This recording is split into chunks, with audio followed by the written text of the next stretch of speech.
Well, good morning and welcome to Morning at NTV. My name is Idris Matu and this is Everyday Life. Now, the last time we had these guests in studio, they were celebrating 10 years of existence, and I'm talking about MEMPROW Uganda, Mentoring and Empowerment Program for Young Women and Girls. Now, in studio, I have Sarah, who is Program Manager at MEMPROW. Sarah, you are welcome to the show. Thank you, Idris. Looking lovely. Thank you. Yeah. And we have Shubi. Shubi, where does that name come from? It's Islamic. Shubi. Yeah. Assalamu alaikum. Walaikum salam. Shubi Nantege, and you are a beneficiary. Yes, I am. How have you benefited from MEMPROW? MEMPROW, basically, it gave me, first and foremost, I joined MEMPROW in 2008. Yeah. Through what we call the social survival skills training in Absence Girls School, because I was a prefect by then. Yeah. Yeah, so through the training, what I benefited mainly was basically self-confidence and all that. So the self-confidence that I actually benefited has made me become exposed in so many different ways. What do I mean? It has made me move into different networks. Right now I'm a coordinator for Rotary Vijana Poa, which is a youth unemployment program. Then I'm also a founder for Google Africa. Then I'm also in a different program called Generation Change, which is sponsored by the United States Institute of Peace. All right. So the confidence that I gained from the roots has actually made me move to a different... To so many places. Yes. Sarah. And then also it gave me my first flight exposure. Where? That was in 2011, yeah. Where did you go? We went to Zambia. And you were on the plane? Yeah. It was you took selfies? Yeah. You're excited? It was a conference that was organized by UNECA, United Nations Economic Commission. Okay. Yeah. And when was this? 2011. All right. So have you flown again? Oh my God, every year. Okay, MEMPROW, you benefit. Now, Sarah, you are a programs manager. Just remind our viewers about MEMPROW. Who is MEMPROW? So the Mentoring and Empowerment Program for Young Women, basically it's a capacity building program for girls, for young women. And our mission is, first of all, to keep girls in school.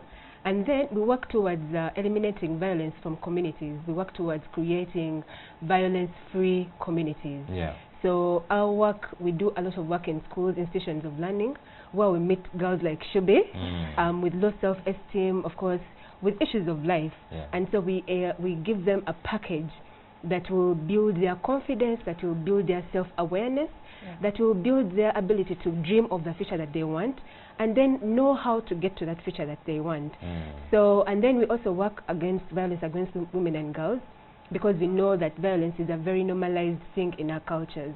And it's not, and you know, when you're talking about violence, it's not just saying that you beat the hell out of the girl and then, or you beat the hell out of the man and then violence will stop. That is an issue deep-rooted in the mindset, in the attitude, in our cultures.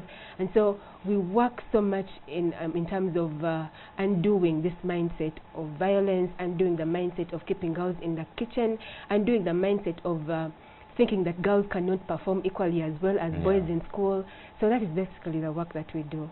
So among the three things that we are highlighting today is you are keeping girls in schools, you're empowering girls and young women, and also you are fighting for a violence-free society against girls and women. Now, the last time I had you here, sir, you guys were celebrating 10 years of existence. It's 2018, February is moving fast, January was long, the year is moving. What are some of the plans that we hope to see from MEMPROW this year? So for MEMPROW this year, we are going into schools. We already have a calendar, you know, well put out. We're going into schools. Schools in the north, in Nebi and Zombo. I don't know if you've heard of Zombo district. Of course, yeah, I have. My dear. And then we have community dialogues in the community, talking about violence against women, talking about women's rights, talking about women's equal participation. And then for girls, it's social survival, it's life skills, it's HIV and AIDS, it's leadership, you know. It is, and then with the leaders, community leaders, talking to them to say that you can encourage your people, to encourage the women to participate, encourage the men to participate equally with the women. So our work, we work in communities, we work in schools, we work with individual girl, a girl at a time. Like if you see should be here, we have worked with her for a long period of time. 10 years, really. So it is not just a one-off to say that Should has participated in a social survival skills training, but there are many other spaces. We talk about dialogues, where we talk about things like entrepreneurship. How do I build my ability to make money from the opportunities that I have? How do I not just wait to look for a job? Because again, we know that the unemployment crisis we have in Uganda is a serious issue. So those issues, it's more of an ecological system where we say that if a girl is out of school, there is a space, we have dialogues where she can participate, and then add on to the knowledge that she has got from the social survival skills training, and then to catapult her, to be an effective worker, to be an effective mother if she wants to be an effective leader, to be an effective, wholesome person. And Nantage, you have mentioned that before you weren't confident, you felt marginalized and all that. How do girls out there who have not gotten a chance to, let's say, be helped by MEMPROW, what are some of the things that you suffered from that were really stopping you from fulfilling your dreams? First and foremost, I come from a family of 5, with 5 children, and being the middle born in the family, decision making is taken from the upper 2 and the lower 2. So really, you're nowhere when you're it comes. No man's woman. Yeah, you're there. You're in the middle. When mommy wants this, when daddy wants that. So basically, because of the whole being a middle born, of your decisions are not really hard. If a decision is to be made in a home, the top 2 will suggest, and then it's backed up by the lower 2. So basically, that you kind of, yes, you feel marginalized at the same time, and then also you always want to prove a point. Actually, I think my determination came because I always want to prove a point. I always want to. You want it to be hard. Yes, that's the thing. I wanted to prove a point, so I made sure that I actually break boundaries. For example, like when I was in Navisunsa, I was a prefect in 3 prefectorial bodies from S2. So you want you want to prove a point of you know what? No matter like what people say or something. Yes, I can actually make it out there. So even when I met MEMPROW and even after campus, when I used to go for the dialogues, I made sure I go through different spaces. So for girls out there who are feeling marginalized or something, break the space. Because one thing I actually learned, no one cares about you apart from yourself. So if you do not discover your self-worth, no one in the world gives a damn about it. So you need to sit down and find, what do I want? Do I want to be a minister? Do I want to be this? What space do I want to go in? Start working towards that journey. The point of violence. Did you ever face violence in school? No, not really. Not really. Have you seen some of your friends who have faced violence? Yes, I have. Like on campus days. What kind of violence? Okay, first and foremost, for example, if you go out and you've gone out maybe to a place or something, a place for happening and things like that, and gentlemen usually have a tendency of coming to the counter and buying for girls drinks, even when the girls have not called for it. And then of course by the time the guy buys you a drink, they're thinking, I think I'll take her out tonight, I think I'll take her home, and and by the end of like 5-6 drinks, and when the girl is not forthcoming, the guy causes ruckus. It's like, but I really bought you drinks, and we told, are we the ones who told you to buy for us drinks? We saw the drinks, we welcomed. So really, so that kind of, so there's always scuffle and stuff like that, So, pardon me for this question, but since I'm the only gentleman on this panel, I'm going to ask. So many men will come out, and I'm sure they're watching and they're saying, but this should be who is saying we buy them drinks and then we expect something. The question would be, and this is not from me, but particularly from all the guys who are watching there who might want me to ask this question. If I buy you drinks, why don't you say no? That I don't want your drink. If I offer to buy you a drink, why can't you say no? Well, most times it comes with the ego the gentlemen have. For example, when you say, Shubi, can I buy you a drink? And I say, no, please, I'm okay. You'd be like, okay. Then before you know it, a waiter is coming. Madam Shubi, this is for you. And you're thinking, okay. From the gentleman there, and you're thinking, okay, and then what the hell? You know, so you just go with the flow. You just go with the flow. Yes, but at the end of the day, we're not expecting anything. But the other counterparts okay, all right. Expecting, not expecting anything. If you have just joined us, we are talking about the fight for girls' and women's rights in this world in Uganda, and this is done by MEMPROW, mentoring and empowerment program for young girls, and they have been in existence for over 10 years. Now, I have Sarah, programs manager, and Sarah, if I want to be part of MEMPROW, I'm a young woman, I'm a young girl out there who is being affected by all these issues that young girls face. How can I join MEMPROW? Yeah, so there are different avenues through which you can join MEMPROW. First of all, it's on invitation, like from people like Shubi. When Shubi comes to our dialogues, she will talk about, when she goes back to her areas of influence, she talks about us, and then she'll invite her friends to come and be part of that. That's one. Then secondly, we are open, for example, our dialogues are open to everybody. We are located along Muyenga Road, and so we send out invitations to literally all girls from all walks of life, because we want everybody to have an opportunity to engage. For example, you asked if a boy offers a drink, where can I go? Sarah, do not put me on spot for this. But you see, Idris, the society... Not going into that argument. That argument it is not an will argument. never end. It will be like between an Arsenal fan and a Man U fan. Those arguments never end. But most importantly is, how do I get connected to MEMPROW, and how, because you're helping girls, and I want the viewers to know how they can join. One of the things you've said is by invitation. Yes, by invitation. By, one of the beneficiaries. And then we're also on Twitter, we're also on Facebook. You can like our pages on Facebook at MEMPROW Uganda, on Twitter, and maybe we can also share our contacts at the end of the show, so that anyone can call us or find us on. What are the contacts? So we are 0704 751416, and that is actually mine. And then the office line is 0414 445. No, let's see. All right, okay. So since we are running out of time, I would like to hear just one last word from one of the MEMPROW beneficiaries, who is Shubi, who has been flying around the country all the time. Okay.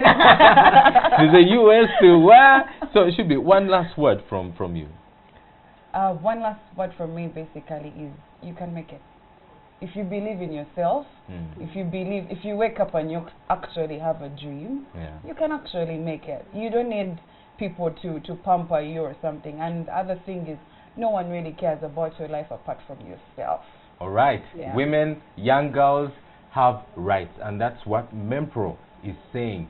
You can have, you can join them on 0704 75 1416. I will repeat that number. It's 0704 75 1416. Please call Sarah Nakame, who is the programs manager, and she will help you. She will guide you out on what to do, and don't call for other reasons. Just keep it professional. So coming up next is an interview on AIDS. Good morning.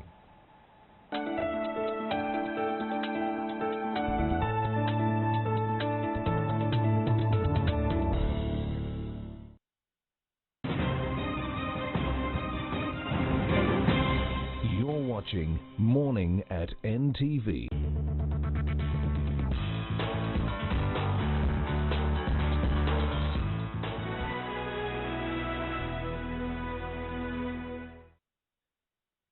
Finally, hard-to-get items from around the world are available at your fingertips. Bazebo.com offer an unrivaled online shopping experience in Uganda, giving you access to Amazon, eBay, Walmart, and 5,000 retail stores in the USA. Thanks to Bazebo.com, now the whole world is your shopping mall. Browse our vast selection of items, then click the item you want and pay with mobile money or cash. Get quality big-name brands and merchandise from around the world delivered to your door. It's easy with Bazebo.com.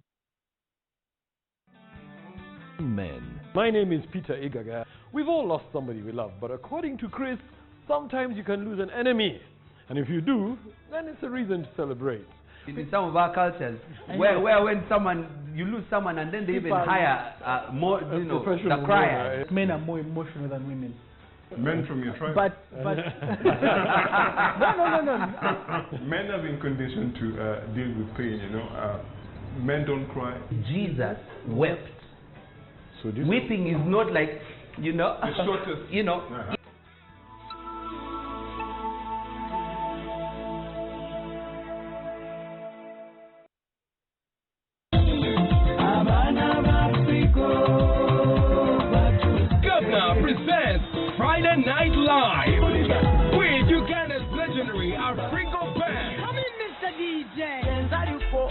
Featuring Mary Butter on Friday the 23rd of February for only 15,000 shillings. Powered by NTV Radio 1. Governor, whatever you want, we've got the color. And Johnny Walker. Alcohol is not for sale to persons under the age of 18. Please drink responsibly. Construction tips. Brought to you by Roofings, Strength of a Nation. Marking of steel bars is a mandatory requirement from UNBS. Always ensure your bars are marked with the manufacturer's name, grade, and very importantly the diameter, so that you do not get cheated. Use ribbed BRC from Roofings Group to improve the bonding with concrete during casting. BRC from Roofings Group conforms to the international standards and ensures the foundation of your building gets the strength it needs to last. Roofing's AZ iron sheets come in a variety of colors, designs, and textures. So, to have the last roof standing, use Roofing's AZ iron sheets. Roofing's, Strength of a Nation.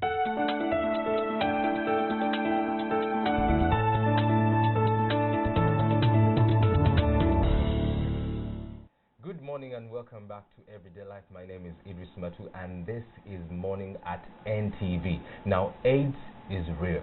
And last year, a presidential initiative was launched, led by, of course, Uganda AIDS Commission, and to end AIDS in Uganda by 2030.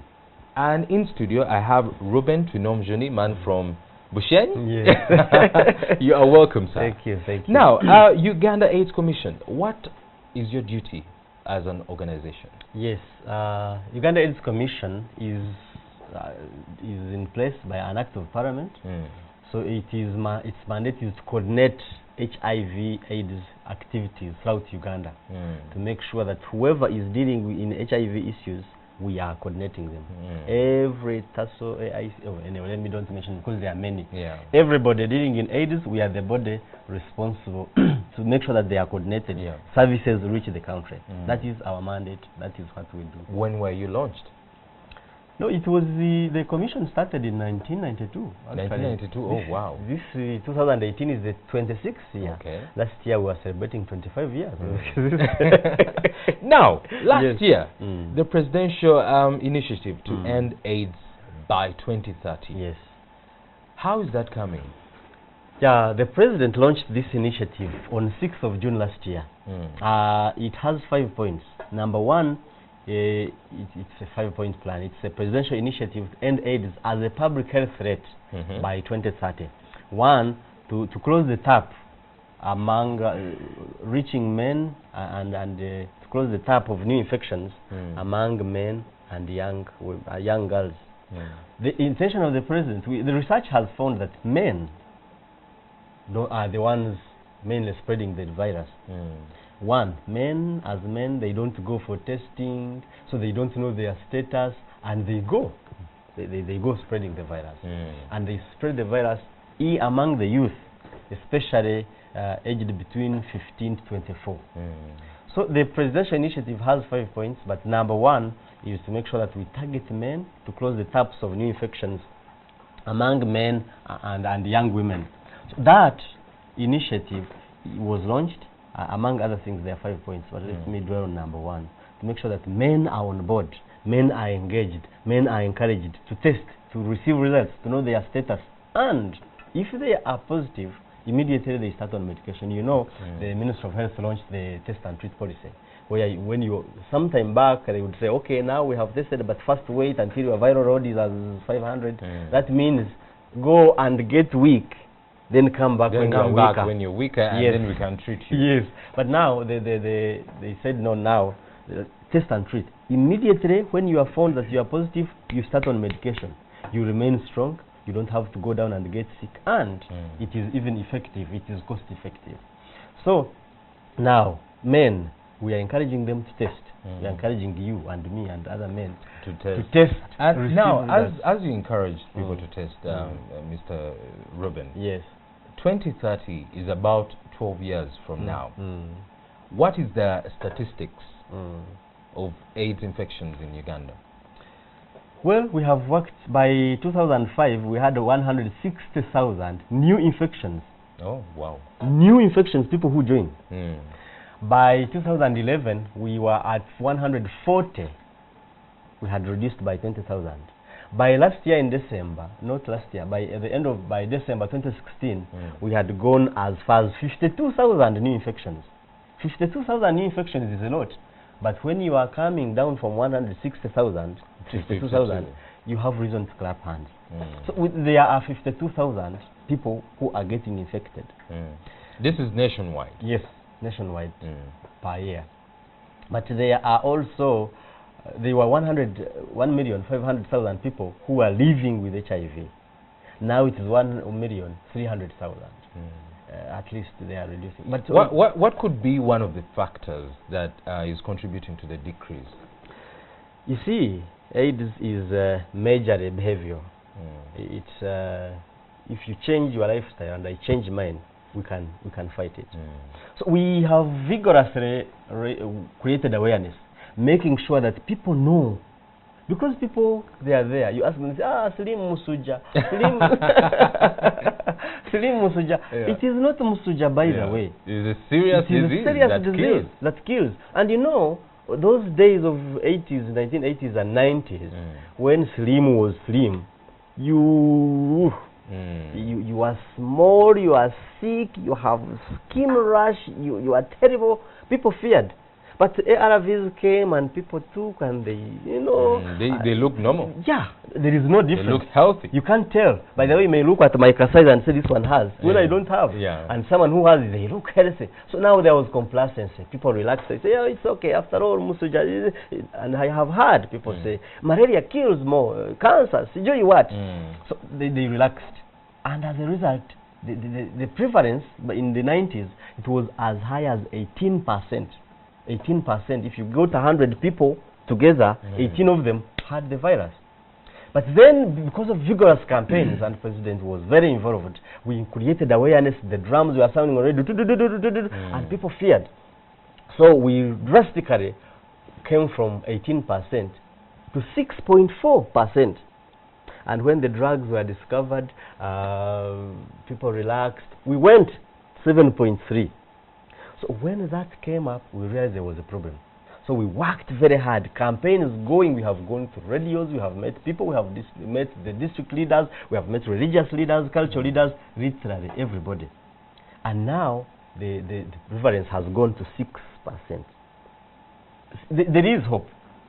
So we are saying in these 12 years remaining, as you have said, we will do a lot.